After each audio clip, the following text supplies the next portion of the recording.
Hello everyone, मेरा नाम है आयुष और मैं आपका सभी का स्वागत करता हूं स्वरूप क्लासेस पीसीएमबी यूट्यूब चैनल पर। मेंस के एग्जाम काफ़ी पास हैं। 6 अप्रैल को आपका आईआईटी मेंस का पेपर है और 7 मई को नीट का। मैं आशा करता हूं आप सभी लोगों की प्रिपरेशन काफ़ी बेहतर चल रही होगी और आप सभी लोग अपने एग्जाम्स के लिए बहुत बेहतर प्रिपरेशन कर रहे होंगे। इन केस आपको कोई भी प्रॉब्लम आती है तो always remember Swaroop classes always there for you. Guys, आज मेरा मोटिव यहाँ आने का है हमारे बच्चे प्रतीक और सौम्या, जो कि एनआईटी से अपनी छुट्टियों में वापस आए हुए हैं और वो मौजूद है इस समय हमारे साथ स्वरूप क्लासेस के सेंटर पर। आइए उनसे मिलते हैं। प्रतीक, सौम्या, वेलकम अगेन स्वरूप क्लासेस में। Thank you. गाइस, ये है सौम्या। सौम्या इस समय एनआईटी इलाहाबाद से परस्यू कर रही हैं कंप्यूटर साइंस इंजीनियरिंग और प्रतीक कर रहे हैं परस्यू इलेक्ट्रिकल इंजीनियरिंग। देखिए, इनका फर्स्ट सेमेस्टर जो है वो खत्म हो चुका है, ऑलमोस्ट 4 महीने का वक्त बीत चुका है और अपनी छुट्टियों में इस समय आए हुए हैं घर पे और कल इनकी दोबारा यहाँ से जाने की तैयारी है। उससे पहले मैं इनका जानना चाहूँगा एक्सपीरियंस कैसा रहा है फर्स्ट सेमेस्टर का। प्रतीक, 4 मंथ का आप कुछ अपने सेमेस्टर का एक्सपीरियंस बताएं। मेरा सेमेस्टर अच्छा रहा। समय बहुत जल्दी निकल गया। पहले स्टार्टिंग में तो घर की नहीं याद आ रही थी, लेकिन फिर घर की याद आने लगी। लेकिन क्योंकि हॉस्टल में फ्रेंड्स के साथ रहा तो एडजस्ट हो गया। ओके, सो मैं आपका एक्सपीरियंस शेयर करिए, आपका एक्सपीरियंस कैसा रहा। भैया, मेरा एक्सपीरियंस भी काफ़ी अच्छा था। जैसे कि प्रतीक ने बोला, समय सच में काफ़ी जल्दी निकल गया। स्टार्टिंग में तो काफ़ी रिस्ट्रिक्टेड रखा गया था हमें 1 मंथ तक। हमें सिर्फ कैंपस क्लास अटेंड करने के लिए जाना होता था। हमें कैंपस बिल्कुल भी एक्सप्लोर नहीं करने दिया था। बस आती थी सुबह, वो हमें लेके जाती थी और फिर वो हमें छोड़ के जाती थी। हमें कैंपस में कहीं भी नहीं घूमने देते थे। इसका रीज़न ये था, बोला था कि रैगिंग को अवॉइड करने के लिए ऐसा किया जा रहा है। For the safety of students.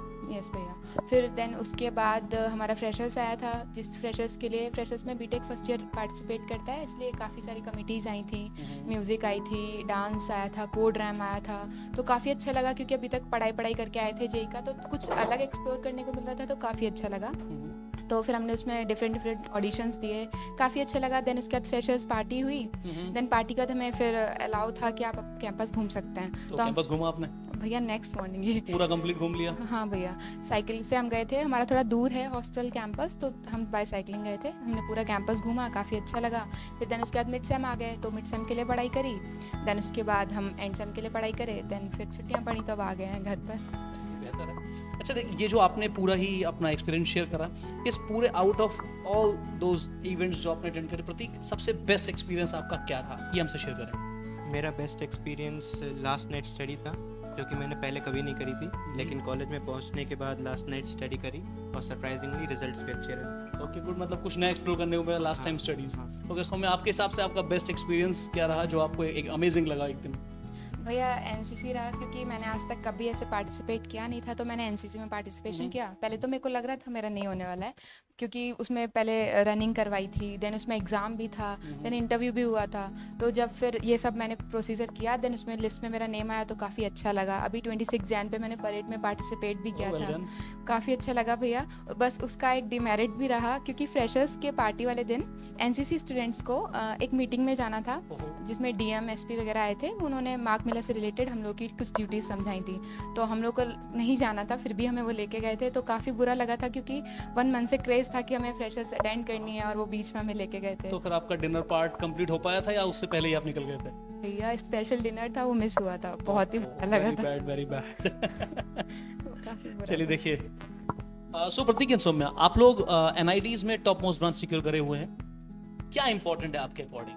IITs with somewhat lower branches, मतलब जिनकी प्रेफरेंस कम है, पीछे वाली ब्रांचेस, या NITs with top most branch? What I mean to say is that कि क्या होता है, लोग जो होते हैं आईआईटीज के टैग के लिए बच्चों को लोअर प्रेफरेंस की ब्रांचेस दिला देते हैं, जो कोर ब्रांचेस से और नीचे लाई करती है, जैसे मेटलर्जी हुआ और तमाम ब्रांचेस हैं, और वहीं पर उनके बच्चे को एनआईटीज में टॉप ब्रांच मिल सकती है, लेकिन वो फिर भी आईआईटी के टैग के लिए जाते हैं। आपका क्या कहना है इस बारे में?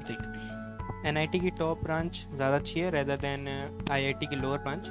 मुझे भी आईआईटी में लोअर ब्रांच मिल रही थी, लेकिन मैंने एनआईटी की टॉप ब्रांच को ज़्यादा प्रेफरेंस दिया, क्योंकि लोअर ब्रांच को आगे जॉब इश्यूज हो सकते हैं।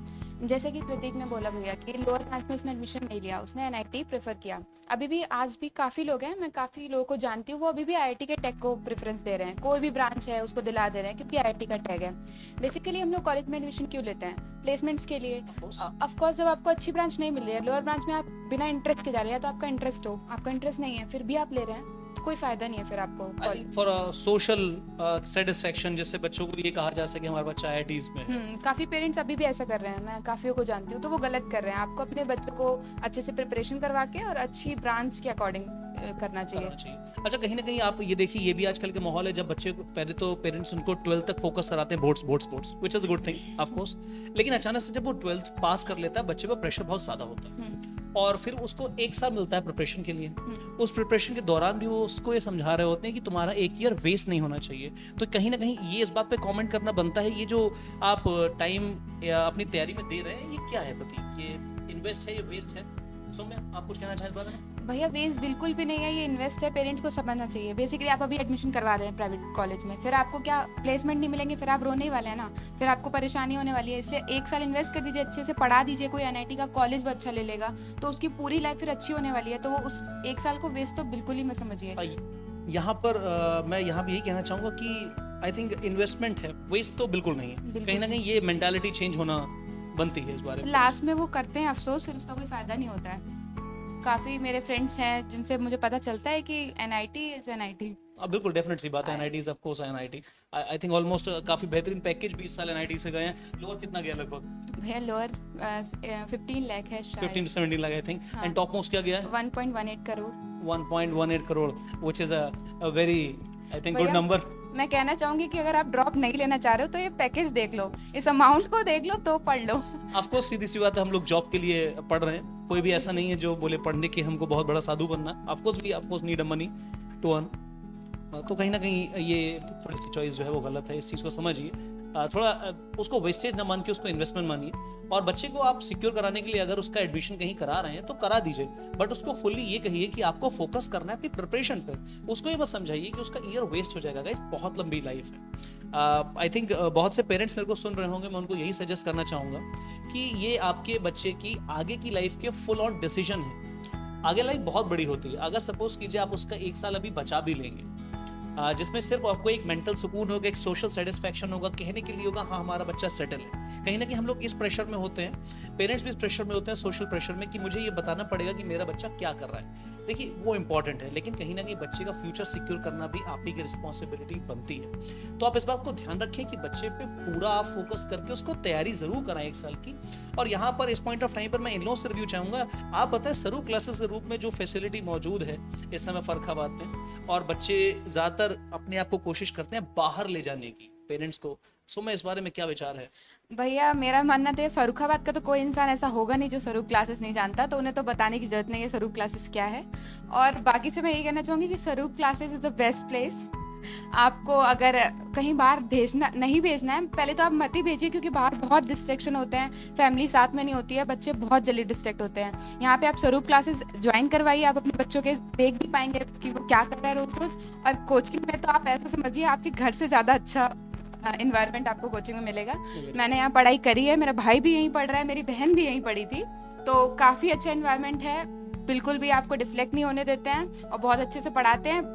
काफ़ी मतलब कि अपना दिखाने के लिए नहीं कि ये भी आता है ये भी आता है। काफ़ी आप बड़ी बड़ी कोचिंग्स में जाते हैं तो देखते हैं कि वो हार्ड लेवल पे पढ़ाते हैं, तो भैया हमारा देखते हैं कि हमारा लेवल क्या है, उस लेवल से धीरे धीरे लेवल राइज करके पढ़ाते हैं। तो पढ़ाने का टेक्निक भी बहुत अच्छा है, इन्वायरमेंट भी बहुत अच्छा है और काफ़ी अच्छा है स्वरूप क्लासेस। और मैं आपको बता दूं, सौम्या की बहन जो है वो आईआईटी से ग्रेजुएट है, पोस्ट ग्रेजुएट है, और इस समय सौम्या के छोटे भाई भी जो हैं वो स्वरूप क्लासेस से प्रिपरेशन कर रहे हैं। और दोनों ही बच्चे जो आपके सामने गए हैं, प्रतीक और सौम्या, ये अपने आप पे बहुत डेडिकेटेड स्टूडेंट रहे हैं। प्रतीक, सौम्या, इन्होंने बहुत बहुत ज़्यादा डेडिकेटेड फॉर्म में मेहनत करी है। मैंने इनका वो फेज देखा है जब ये मेहनत करते थे। आप ऐसा समझ लीजिए जस्ट लाइक आपने कभी देखे ना घोड़े, जब उनको रन कराया जाता है ना तो उनकी आंखों पे वो एक पट्टी बांधी जाती है जिससे उनको साइड व्यू ना मिले, सिर्फ वो फ्रंट फोकस कर सकें। ये वो स्टूडेंट आपके सामने खड़े हैं। इन्होंने अपने प्रिपरेशन के दौरान सिर्फ एक चीज़ को इंपॉर्टेंस दी है, वो है पढ़ाई, पढ़ाई और पढ़ाई। और कहीं ना कहीं इन लोगों के साथ साथ इनके पेरेंट्स का भी जो आप कहेंगे ना योगदान है, जो कंट्रीब्यूशन है, वो भी एकदम अद्वितीय है। क्योंकि कभी कभी क्या होता है, पेरेंट्स खुद को टीचर को नहीं समझ पाते, बट इनके जो दोनों ही लोगों के पेरेंट्स हैं उन्होंने फुल ऑन हमको समझा है और हमेशा सपोर्ट करा है, चाहे कितनी भी लेट नाइट क्लास हो, चाहे कितनी भी डे टाइम पे क्लास हो, उनका कभी ऑब्जेक्शन नहीं हुआ। दे वर ऑलवेज रेडी कि हाँ सर बुला लीजिए, कोई दिक्कत नहीं। उनका कभी ये इशू नहीं हुआ कि नहीं आप ऐसा करिए, छोड़िए अब इस टाइम पे, आप दिन में बुलाइए, कूल है, आप संडे बुलाइए, सही है। इस वजह से इन लोगों के कहीं ना कहीं घर की जो मैरिजेस थी वो भी इन्होंने सेक्रीफाइस करी हैं, जहाँ पे इनके पेरेंट्स इन लोगों की वजह से दोनों साथ नहीं गए, कोई ना कोई person was always there for them जिससे प्रिपेयर कर सके। तो प्रतीक ये बताइए, जो पेरेंट्स इस इंटरव्यू को आपका देख रहे हैं, देखेंगे, उनके लिए आप क्या सजेस्ट करना चाहेंगे? कौन सा टाइम एकदम राइट है प्रिपरेशन के लिए? इज इट आफ्टर 10th, जब बच्चा 10th को क्लियर कर दे 11th में जाए, तब प्रिपरेशन जेई और नीट के लिए स्टार्ट कर देनी चाहिए, या is it after 12th? 10th के बाद प्रिपरेशन स्टार्ट करना ज़्यादा अच्छा है, क्योंकि हमें एग्ज़ाम तक के लिए लंबा समय मिल जाता है, कॉन्सेप्ट्स उसमें ज़्यादा क्लियर हो जाएंगे। और अगर हम 12th के बाद स्टार्ट करेंगे तो हमें 2 साल का सिलेबस 1 साल में कंप्लीट करना पड़ेगा, जिसकी वजह से प्रेशर बढ़ जाएगा। बिल्कुल सही है। सो में आपका क्या विचार इस बारे में? भैया जैसे कि प्रतीक ने कहा, प्रेशर बहुत बढ़ जाता है, तो मेरा भी मानना ये है कि 10th के बाद ही प्रिपरेशन करना चाहिए। मैंने काफ़ी बच्चों को देखा है, भैया मुझे बता रहे थे कि काफ़ी बच्चे हैं जो कोचिंग में आ रहे हैं, वो इतना पैकेज दे चुके हैं, मतलब पैसा इन्वेस्ट कर चुके हैं, और उन्होंने जब अपने फर्स्ट रिजल्ट देखा है कि उनका अच्छा नहीं गया है, तो वो अभी यहाँ पर आ रहे हैं प्रिपरेशन के लिए, क्योंकि उन्हें वहाँ पर नहीं मिला, इंडिविजुअल अटेंशन नहीं मिला, मेजर टॉपिक नहीं हुए कवर, और उनको कहीं ना कहीं पता था, और अब उन्हें सच समझ आया है कि यहाँ पे ही ऐसा होता है कि आपको इंडिविजुअल अटेंशन भी मिलती है और मेजर टॉपिक भी कवर होते हैं, इसलिए अब वो इतनी अच्छी कोचिंग को छोड़ के लास्ट टाइम पर यहाँ पर ही कोचिंग करने आ रहे हैं। आई थिंक प्रैक्टिस में इशू है यहाँ पे। हाँ, प्रैक्टिस भी नहीं करी है उन्होंने, और जो कि भैया बता रहे थे, अब वो डिस्कस करते हैं कि भैया वहाँ प्रैक्टिस नहीं करवाई जाती थी, टेस्ट भी सही से नहीं हो रहे थे, सिर्फ दौड़ा रहे थे, सिलेबस दौड़ा रहे थे, वो भी सही से नहीं करवा रहे थे। तो कह रहे भैया जहाँ हम गए थे हम वहाँ पे अभी 0 ही हैं, जो थे वही हैं, तो प्लीज़ अब हेल्प करिए। तो भैया से हेल्प ले रहे हैं वो। देखिए ये बात तो काफ़ी सच है, काफ़ी स्टूडेंट हैं जो परेशान हैं, और हम लोग यहाँ पर इसीलिए बैठे हुए हैं। काफ़ी बच्चे जो हैं वो कोचिंग्स में ऑलरेडी पढ़ रहे हैं, अपना जो सिलेबस का कुछ फ्रैक्शन वो इतने लंबे समय में भी कुछ फ्रैक्शन ही पढ़ पाएंगे, और जो भी फ्रैक्शन उन बच्चों ने पढ़ रखा है उसमें भी उनकी प्रैक्टिस नहीं। मतलब समहाउ जितने बच्चे मेरे पास लौट के आ रहे हैं उनका सिर्फ एक ही रिव्यू है कि भैया पढ़ा तो हुआ है लेकिन प्रैक्टिस नहीं है। और कहीं ना कहीं आप ये ध्यान रखिए बच्चों, ये जो एग्जाम है जेई का और नीट का, it is all about practice. I think yes भैया, जितनी आप बेहतर कॉन्सेप्ट पे ग्रिप कर लेंगे प्रैक्टिस के थ्रू, उतना ही बेहतर आप परफॉर्म करेंगे, because again it's a challenge at the time also.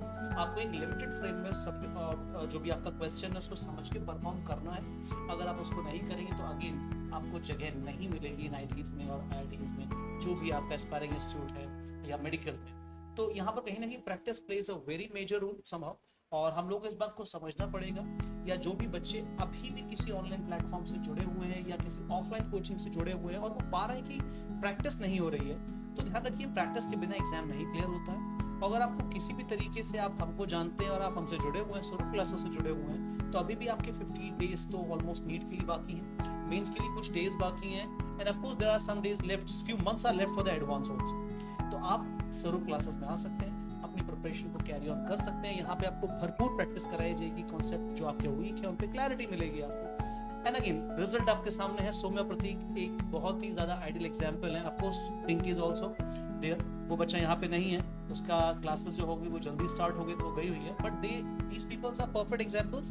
इन्होंने बहुत ज्यादा प्रैक्टिस करी। आई थिंक आप लोग को अपना समय याद होगा जब हम लोग पढ़ाई करते थे। हाँ भैया, हम लोग थ्योरी और फॉर्मूले पे डिपेंडेंट नहीं रहते थे, और अच्छे से लॉजिक समझ के अच्छे से प्रिपरेशन करते थे। रोटेशन पे कितने सवाल ऑलमोस्ट हम लोग लगाए होंगे, कुछ आइडिया तुम्हें याद है शीट का? काफ़ी सारी शीट्स लगाई थी, काफी सारी शीट है, एनएलएम मल्टीपल टाइम्स लगाई थी। मल्टीपल टाइम्स लगाई थी। और ऑर्गेनिक केमिस्ट्री के बारे में तुम लोग का कहना है? प्रतीक तुम जरा वर्डिक्ट दो मुझे, ऑर्गेनिक केमिस्ट्री का अपना कैसे याद करी तुमने?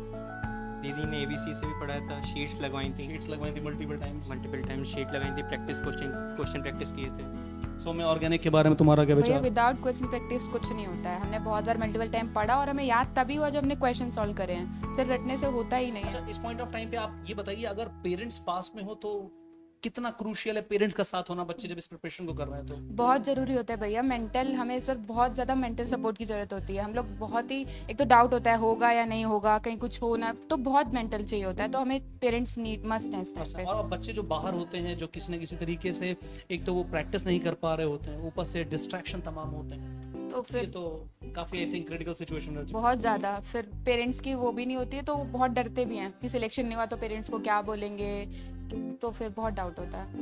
Okay fine. देखिए गाइस, मैं यही इसी के साथ ये इंटरव्यू क्लोज करना चाहूँगा, और बच्चे जो हमारे हैं सौम्या प्रतीक, इन लोगों को बेस्ट ऑफ लक कहना चाहूँगा। थैंक यू Thank you, भैया। इनका सेकंड सेमेस्टर वेलकम, इनका स्टार्ट होने वाला है सेकंड सेमेस्टर और ये बहुत बेहतर कर रहे हैं फर्स्ट सेमेस्टर। कहीं ना कहीं इन लोगों को भी इश्यूज आ रहे हैं क्योंकि एकदम नया माहौल है, नई जगह है, नए तरीके से पढ़ना पड़ रहा है, तो कहीं ना कहीं इनको भी इश्यूज आ रहे हैं, लेकिन they are just dealing with it.